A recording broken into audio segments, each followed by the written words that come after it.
Hey guys, in this video let's review Scarlet Symphony, but this one's going to be a bit different, because I want to briefly talk about bullet hells, which is the main background of this game.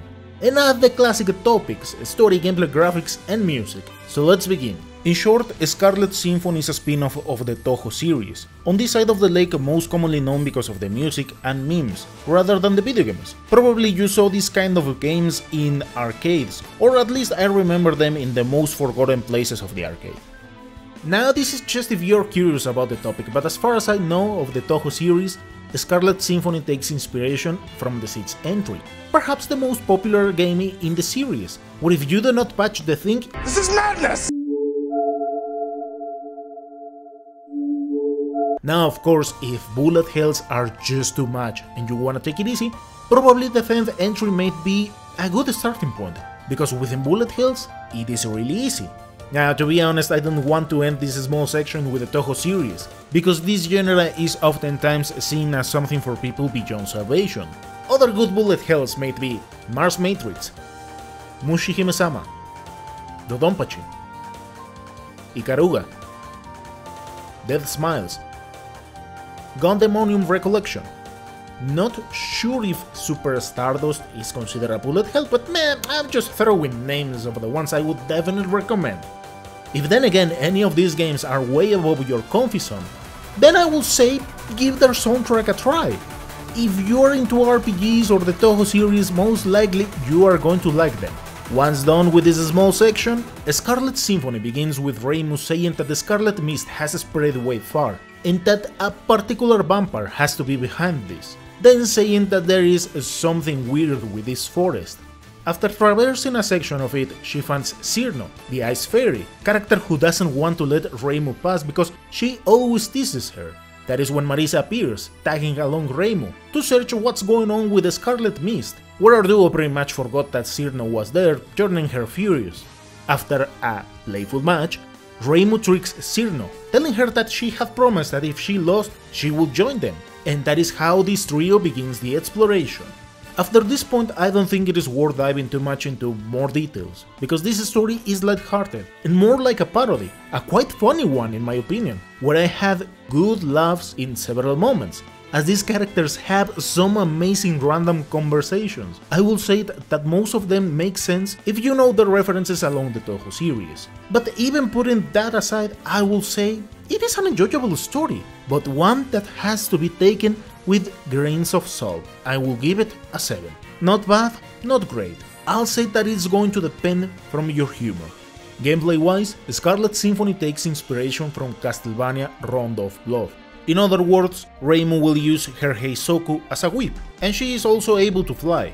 This is a bit clunky, and you cannot change directions, but you will need it as her hitbox is reduced a lot, like in bullet hells, where something like her torso is where she can get hit.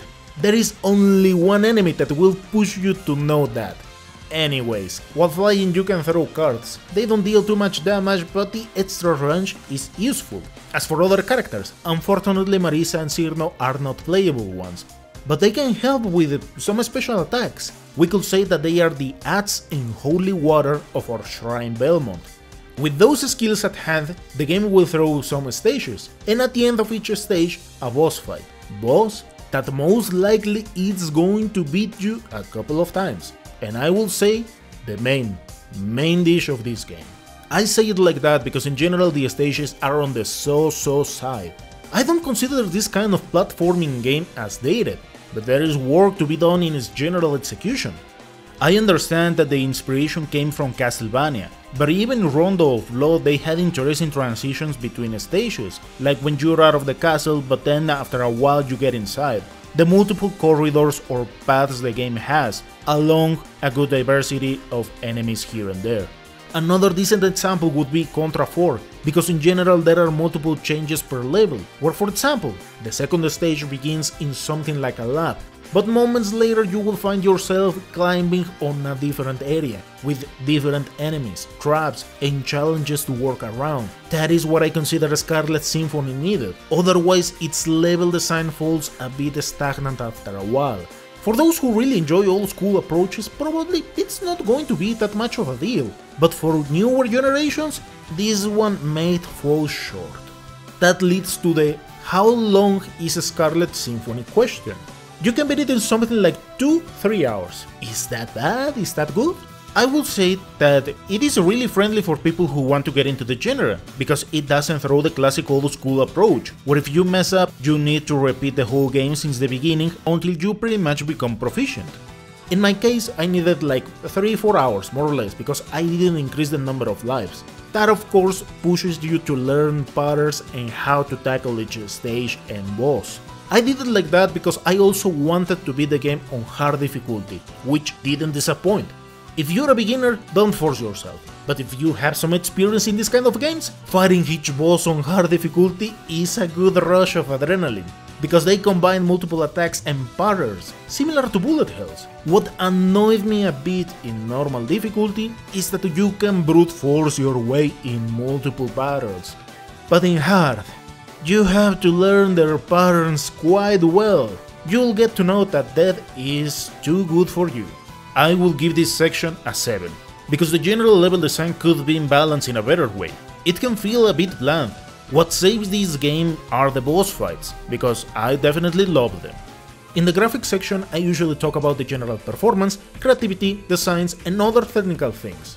This is the Switch version of the game, and unfortunately it has some issues where sometimes the frames drop after changing rooms, issues that will be persistent until you die or get into another room. The game froze once, and another time, in a random way, the game got silent. I mean, there was no background music, so I had to quit the stage and jump into it once again. Personally, these issues don't bother me, but keep them in mind. Aside from that, nothing else worth mentioning. As for the general creativity, to be honest with you, I didn't pay that much attention to the game when I got it. I saw it was similar to Castlevania, that's it. But after looking at the name with more attention, I was like, weren't these characters a bit chubbier and charming? This is the reverse Monju thing that we saw in that review, so of course I was laughing when I saw the super mature and beautiful art style. I mean, look at the characters, they are ready to go bonkers. Leaving those portraits aside, they took the Castlevania approach all the way around, because we are going to see a lot of classic enemies like ravens, skeletons, werewolves, minotaurs, puppets or dolls, bats, and so on. I consider there is a good diversity of enemies depending from the stage. Perhaps the ones that tend to repeat a lot are the fairies, but that is more like a classic. As for the other enemies, I will say that they refresh a bit each stage.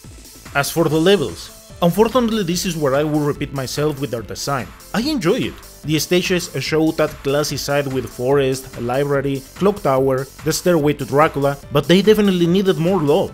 I will give this section a 7.5. Along some small issues, there are also interesting things. And last but not least, it's music. This is the part that surprised me the most, because when I saw the general images of the game, enemy design and things like that, I was almost sure that they would go all the way into the Castlevania realm, but no.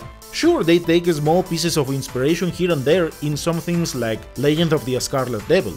A theme that is a direct reference to the series is Divine Shrine Maiden, which is a reference to Divine Bloodline, but aside from those direct references, Eiichiro Yanagi did an extraordinary work with most of the tracks in the game, where sure, it takes a spice from rock, progressive rock, heavy metal, J-pop, baroque, but it is a beautiful OST, pretty much beginning to end.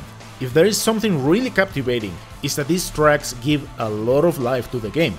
Without a doubt, I will give it a 10. Scarlet Symphony final score is a 7.8. To me it was a good game, but one that I cannot recommend to a lot of people, because it's going to feel pricey, short and lacking in some of the executions. Probably old school players will appreciate this game much more. As for the price, you can get it on a sale. I hope you found this video informative, thank you so much for watching, and I'll see you next time.